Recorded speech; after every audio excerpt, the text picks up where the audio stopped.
Alright, what's going on, guys? Trev back again, here to bring you another video. This one's going to be doing another Fear the Walking Dead and Walking Dead video, doing a Q&A. We're going to start with looking at some new promo images, some new promo art for Fear the Walking Dead second half of Season 2.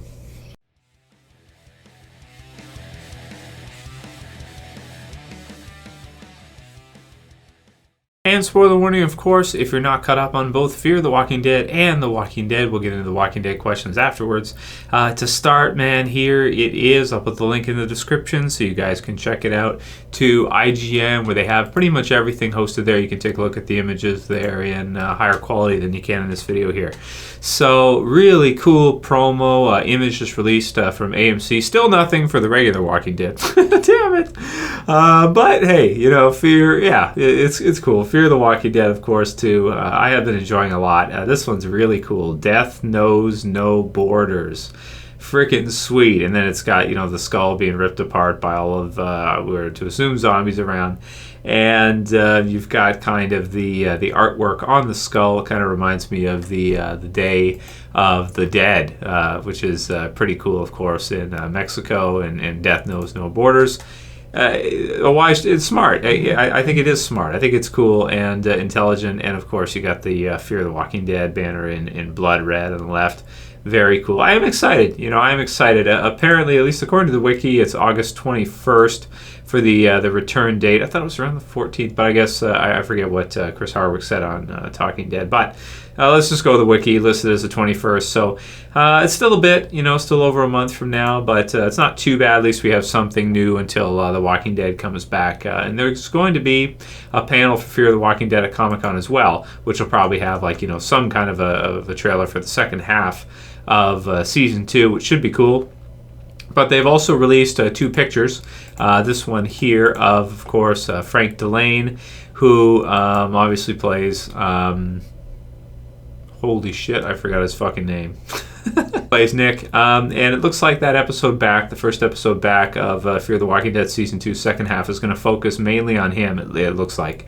So that's kind of cool, of course, because our group is split up quite a bit. I just like the environment. I think it looks really cool, and you know, just to see the road, he's just like walking down the road, and it's just like deserted, nobody. And then we have also, also too, I should add that it's kind of like, you know how you have Rick, you know, who goes into Atlanta, of course, and you see the road like that. It kind of reminds me a little bit of Rick on horseback as he's riding into Atlanta in some ways. And then we have this one here, which is just basically a bunch of zombies. It's still kind of cool, though, because speaking of Day of the Dead, it does remind me a lot of George A. Romero's Day of the Dead, the movie, versus... you know, some of the others, Dawn of the Dead, Night of the Living Dead, and the others following up afterwards. And I always think that Day of the Dead is a lot of fun because it's so different. You know, it's like daytime, you have zombies everywhere, but it's like in the middle of the day and it's like sunny and bright outside. It's just a weird combination that you wouldn't be used to. You'd be used to, you know, horror zombie movies. It usually would be nighttime out. So it's kind of cool. It's definitely different, and it's pretty cool. Now let's get into a few of your guys' questions. And we've got some good questions for today as well. The first one is from Josh Gliszczynski. He says, Q&A, Trev. So we know that Rick will eventually die. Do you think Negan will outlive him? Oh, man. So this is a great question. So will Negan outlive Rick? I mean, I would tend to think no way, right? No frickin' way. But it's crazy how Negan is, like, taken over The Walking Dead. At least in terms of me as a reader, like when I read the Walking Dead comic book series now, it's so interesting to see what Negan's going to do next. You just have no idea what he's going to do. He's so unpredictable, and he's just so damn interesting to read, man. He's just so much fun. TV series as well is the same kind of thing. He comes in right off the bat, and you're wondering for the next season, well, what's he going to do, right? The comic book series is the same thing right now. It's like we don't know what he's going to do. It seems like he's going to do this. It seems like he wants this, but we can't say for sure.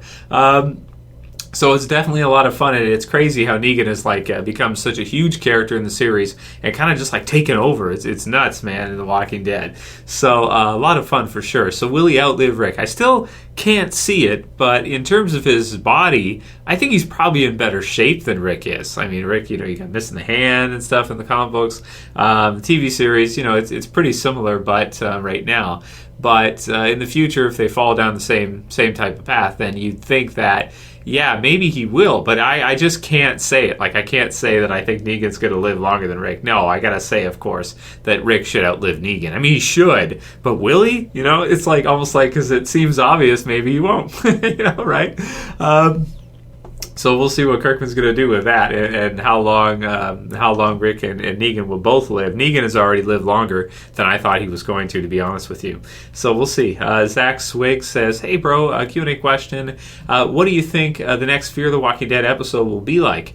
So it looks pretty good, man. If you watch the promo, there's a promo in AMC's channel. I did my predictions after Fear the Walking Dead ended there. It looks like it's mostly going to focus on Nick. It looks like it's mostly going to be his episode. You know, it might be an episode where literally we only follow him the entire time. We don't even see the other, actors, cast involved. So hopefully we do. Hopefully we at least get to see where they go and what they're doing. But it looks like for the most part it's going to follow Nick pretty much 100%. So should be good as such. You can watch the promo, and that'll give you probably a pretty good indication. And those pictures should help as well too. It looks good, man. I think Nick is. If that picture that I showed you guys earlier is accurate, maybe Nick is like our Rick for Fear the Walking Dead. Maybe he's like our, at first I didn't think so, but if you look at it from the very beginning of Fear the Walking Dead, from the premiere, he's got a heavy concentration all the way throughout, and maybe he is kind of like our lead. If there is, right now there doesn't feel to be one, but maybe he is going to be our breakout lead. We'll see.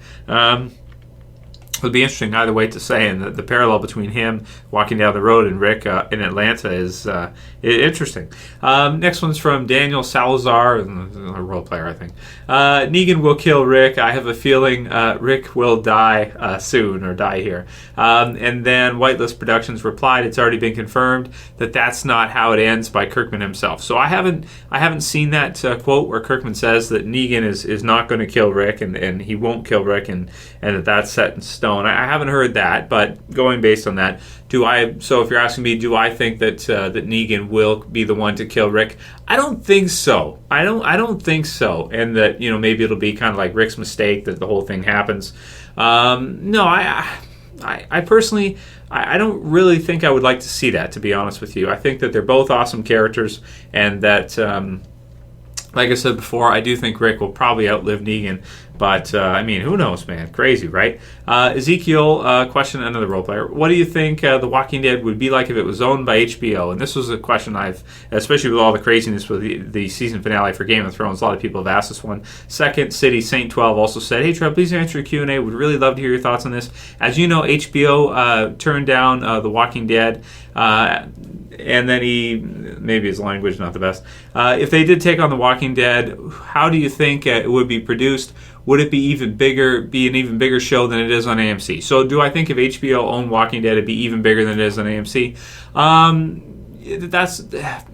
That's hard, man, because HBO's got such a different structure where people have to actually pay and subscribe to see it and everything, and it's actually quite a bit. It's not that cheap, so at least for me here in Canada.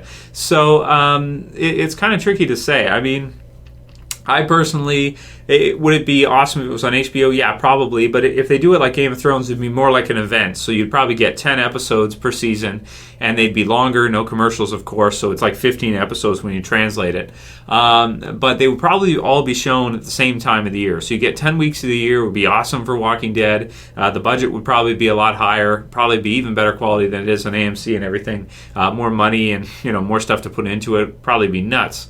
In terms of quality, it'd probably be just amazing, right? But then you'd have to only get those 10 weeks of the year, and the whole rest of the year you wouldn't get anything.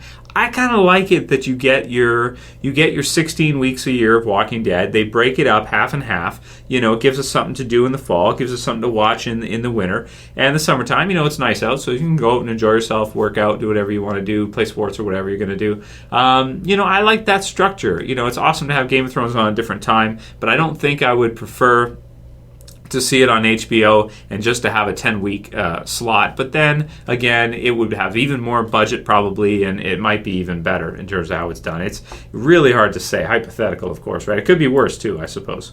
Next one's from Connor Medlin, and he says, if you were Negan and you had to choose someone to kill, who would you kill? If I was Negan, I would want to show them how sick I am and kill a girl like Sansa or Sasha or Rosita. Oh man, so you would kill Sasha or Rosita. Nice. Connor, dude, what's going on with you, man? That you'd like to show them how sick you are. Okay. If I was Negan in that situation, who would I kill? Everybody you have, lined up there. I might go with somebody like Abraham because he is like the biggest, right? He seems like, you take out the biggest, you want to scare somebody, you want to control him, that kind of deal. If you kill Rick, then he does become a martyr, so that's kind of tricky, and Negan did say that in the comic book series, and I think he's right. So, which we might see happen in the comic series now too, which he may make a mistake with doing the same thing that he almost did. He realized he shouldn't do there. He may do the same thing in the comic series now. Negan, that is. So I would probably go with Abraham. I think if I was going to pick somebody, me personally, if I was Negan, I think that's who I would go with. Who else is there? I mean, he's one of the most dangerous for sure, and you could definitely send a message with that. At the same time, not taking out your leader of the group. Yeah, probably. I think that makes a lot of sense. And last question will be from Richard Jennings 1234, and he says, "Hey Trev, you brought up a good topic about JDM as Negan not being as funny as comic Negan. I went back and reread the part in the comic where they ended season 6 off and noticed that they took about 95% of his dialogue in the comic and put it in the show. With that being said, I do not think Kirkman really intended on making Negan as funny as what you would actually think. If you think about it, we do not see many characters with that kind of colorful dialogue, but just because it is funny on paper, the reality is he could be saying the funny dialogue, but not necessarily say it in a comedic way. When you think of Negan, you think of the Joker, but in reality, he's a tough, cocky guy with a colorful vocabulary. A lot of the stuff he says in the comic may be funny words, but he's actually saying it in a meaner, more serious tone." So this is your reading of it. See, the way I read it, and I've always kind of read it, maybe in the beginning is something to fear. He's trying to scare them, so it's a little bit more serious. But definitely lately, he just seems comedic to me. He seems funny to me to be funny. And also he'll joke around and he'll let the slaughter begin, and then it shows and they're playing ping pong, right? Or he's making fun of kids in his high school class. So me personally, I do get the sense that he's kind of a Joker type character and a comedic guy at that. But this is one of the issues with when you're reading something in a novel or in a comic book versus seeing it fully adapted into full live action on screen, movie, TV, whatever. When you have a medium like this, and this is why I think that if it's done right, full video should be superior to something like a novel or something like a comic book, because it's open to interpretation more, with regards to the message. The message, when you have something like just words on a page, different people with their imagination can read it much different ways. Same can be true for video, but when you have the video, you have the audio, you have the sound, you're getting a more kind of direct download in terms of what's happening, the information and everything, so that there isn't as much fuzziness with regards to imagination and interpretation as when you have a comic book or when you have a novel and things like this. So I think it's that's why I like video so much, because it's just, a picture says 1,000 words. You go from novel to comic books. I like comic books even better because you get to see it. And then if you go to full-on video where you have the audio and everything, it adds so much more of a dimension to it. And for me personally, that's why I personally prefer video. You can just, you're getting a lot more information there in terms of the download when you're watching it versus reading it. So you can misinterpret things, or you can see things differently when you're reading it a lot more than you can. You can still do it with video, but not as much, is what I'm saying. So so you never really read Negan as that funny. You just read him. I don't know, man. I can't read his lines and not think that they're funny. I can't read them and not think that he's being at least silly, or at least crazy, and that it is funny. So, but that's me. Your reading of him, I guess, could be different. And maybe you're right about the part with something to fear. You're probably right that the dialogue in that is more intense, it is more serious, it is something to fear. So maybe I'm jumping the gun on that. He's only been in there once, so for me to say, well, he hasn't been as comedic as I thought he was going to be, yeah, I guess you're right. He just got here. He hasn't had that much to do yet, and it's a pretty serious moment, right, when he, at that part. So, so good comment, and I'll wrap it up for today's Q&A. You guys can write more questions in the comments below, as usual, and if you like this video, please don't forget to thumb it up below. You can also share and favorite, and if you're new and you want to subscribe, you can subscribe at the bottom left. That's it for this video today. I'll see you guys again for another Walking Dead video soon. As always, it's Trev, and I'm saying peace. Later, guys. See ya. You better subscribe.